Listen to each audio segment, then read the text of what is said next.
नमस्कार, Ashok waste health care में आपका स्वागत है।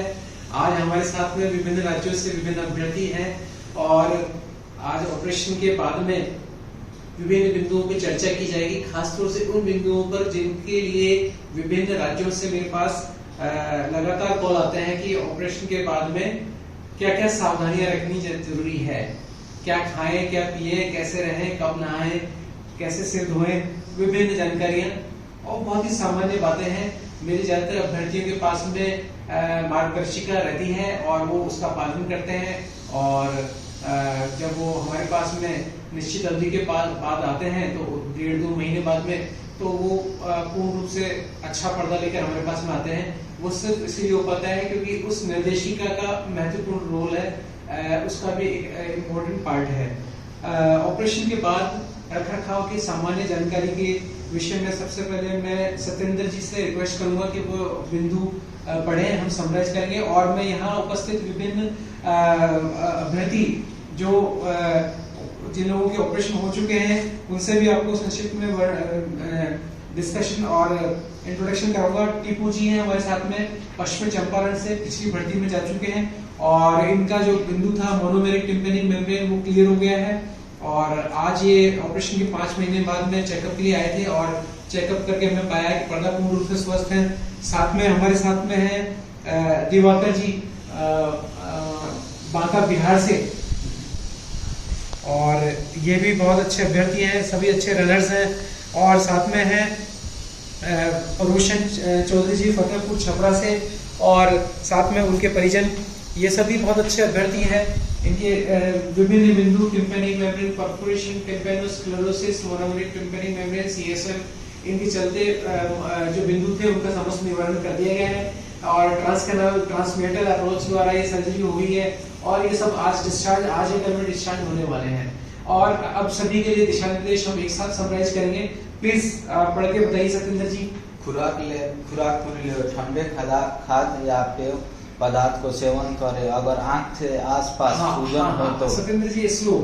पहला खुराक से मतलब है कि हमें एडिक्वेट प्रोटीन डाइट लेनी है, जैसे कि हमने पहले भी अपने वीडियोस में बताया। प्रोटीन डाइट अपने जो शाकाहारी डाइट है उसमें दाल और गेहूं चावल हमारे प्रोटीन के मुख्य स्रोत हैं, वो प्रोटीन हम ले सकते हैं और प्रोटीन इंटेक लगभग 1 मिलीग्राम पर डे होना चाहिए, यानी कि 60 किलो का व्यक्ति तो 60 मिलीग्राम पर डे प्रोटीन होना चाहिए। ये बहुत ऐसे कैलकुलेट करना मुश्किल है पर हम जो सामान्य डाइट ले रहे हैं वो लगभग इतना हमें प्रोटीन देती है। इसमें दालों का विशेष रूप से कंट्रीब्यूशन हमारा रहता है, दालें चने वगैरह उनको हम बॉईल करके अच्छे से खा सकते हैं। नेक्स्ट वीडियो पॉइंट 2, अगर आंख के आसपास सूजन हो तो चिंता ना करें, पट्टी खुलने पर आप ठीक हो जाएंगे, पट्टी ढीला करवा लें।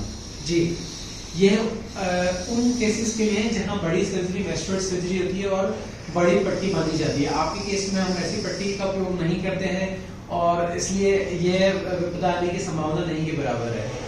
पॉइंट 3, ऑपरेशन के बाद स्वाद में बदलाव आ सकता है क्योंकि स्वाद की नस कान से माध्यम से होती है। यह भी परिस्थिति ओपन सर्जरी जिसमें कान के पीछे चीरा लगाया जाता है उन स्थिति में होता है।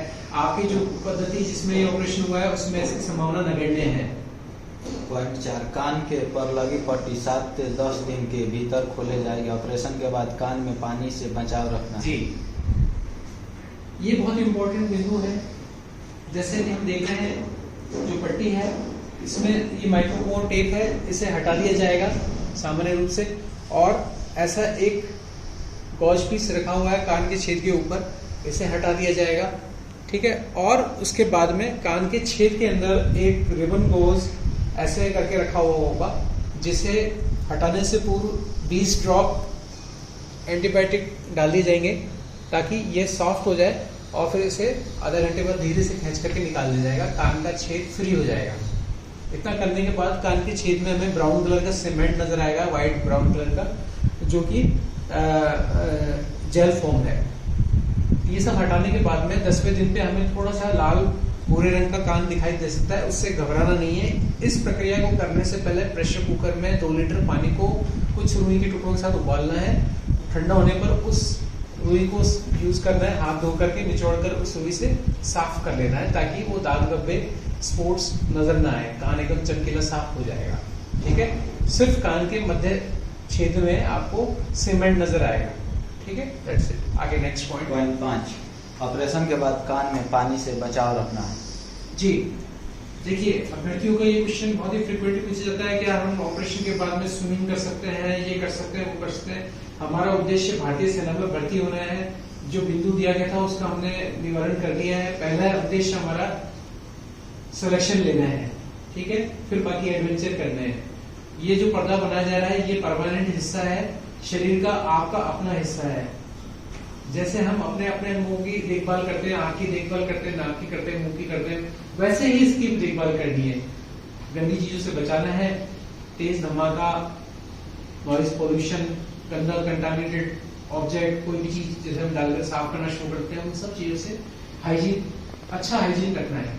दैट्स इट, सिंपल एक वर्ड में अच्छा हाइजीन मेंटेन करना है। पॉइंट 6, ऑपरेशन के बाद 30 दिन तक भारी वजन नहीं उठाना है। भारी वजन उठाने के लिए हम अपनी ताकत का इस्तेमाल करते हैं और मुंह बंद करके प्रेशर जनरेट करते हैं। ये प्रेशर जब कान के आंतरिक हिस्से तक पहुंचता है तो पर्दे पर दबाव पड़ सकता है, इसलिए हम अवॉइड करते हैं कि भारी वजन 1-2 महीने ना उठाएं, मैराथन ना दौड़े। 2 महीने बाद में जब परमानेंट हिस्सा हो जाएगा पर्दा, उसके बाद में आप सभी एक्टिविटीज कर सकते हैं। पॉइंट 7, छींक या खांसी आने पर मुंह खोलकर छींकना है, नाक की जोर से सफाई 30 दिन तक नहीं करनी।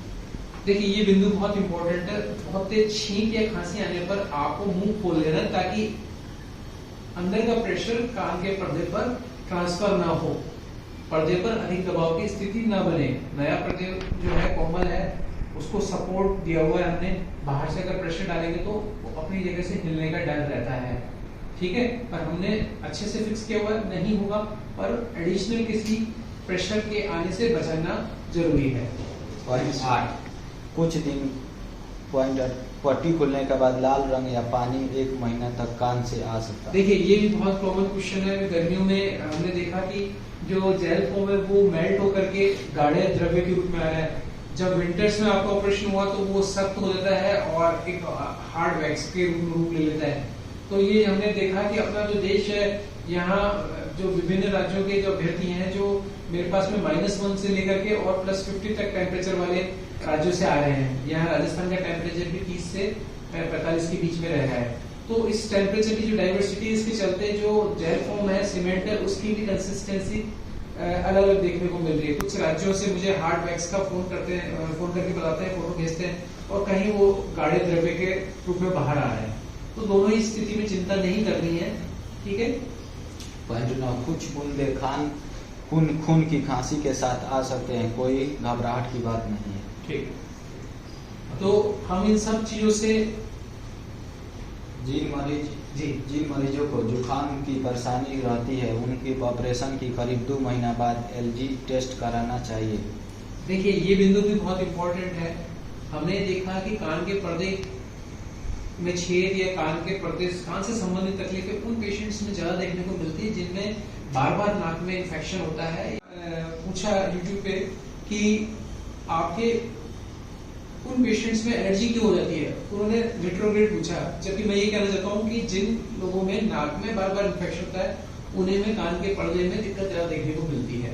तो अब हम क्या करें, हमें क्या करना है कि हमारी जो एग्जिस्टिंग ऑलरेडी जो एलर्जीज है उनसे हमें बचना है। कोल्ड एलर्जी है, धुएं से एलर्जी है, तंबाकू से एलर्जी है, मिट्टी से एलर्जी है, तो उन सब कारणों से हमें बचना होगा। मास्क का प्रयोग आधे से ज्यादा एलर्जन से हमें बचा देता है, तो मास्क का प्रयोग करने से हमें बहुत फायदा है। दूसरा, उन एलर्जन से हमें बचना है। सीजन में पर्टिकुलर जैसे सर्दियों में या बसंत की ऋतु में हमें एलर्जीज हो रही है, तो उस समय थोड़ा विशेष ध्यान रखना है, मास्क का प्रयोग करना है। और एलर्जी के लिए हम जो गोली देने वाले हैं लॉन्ग टर्म पे, अभी हम आपको 10 दिन की दवा दे रहे हैं, इसके बाद में हम आपको एंटी हिस्टामिनिक या एलर्जी वाली गोली देंगे और एक पंप देंगे। पंप जो है नाक में 2 बार छिड़का जाएगा। इस पंप का उपयोग लगभग 1-2 महीने तक किया जाएगा और एलर्जी वाली गोली भी दी जाएगी, ताकि इस जो एलर्जी की वजह से आपका कान बहना शुरू होता है या नाक बहना शुरू होता है, वो विपरीत परिस्थिति डेवलप ना हो, ठीक है।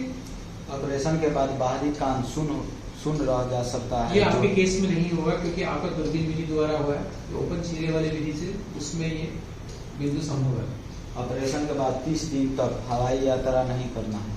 हवाई यात्रा करने की स्थिति बन रही है तो च्युइंगम का प्रयोग करते हुए कर सकते हैं। कान को हेयर पिन या माचिस की तीली आदि से साफ करना कोशिश न करें।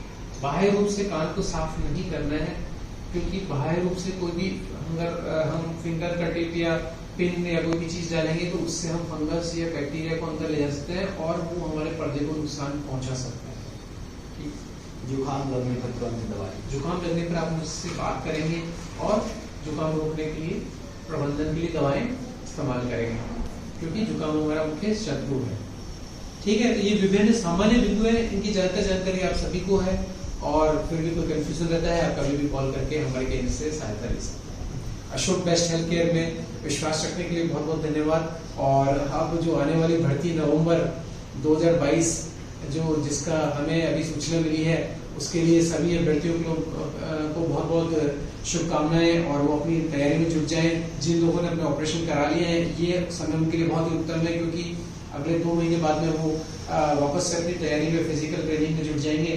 और जिन लोगों ने नहीं कराया उन लोगों के लिए भी संदेश है कि वो तुरंत अपने निकटतम सरकारी या गैर सरकारी या अशोक बेस्ट हेल्थ केयर आकर के ये उपचार दूरबीन विधि द्वारा करवा लें, ताकि वो केवल इस कान के बिंदु नाक के बिंदु के चलते इस साल भर्ती से वंचित न रहे, क्योंकि पिछले साल 2 साल से भर्तियां नहीं हो पा रही है, कोरोना के चलते कैंसिल हो गई थी।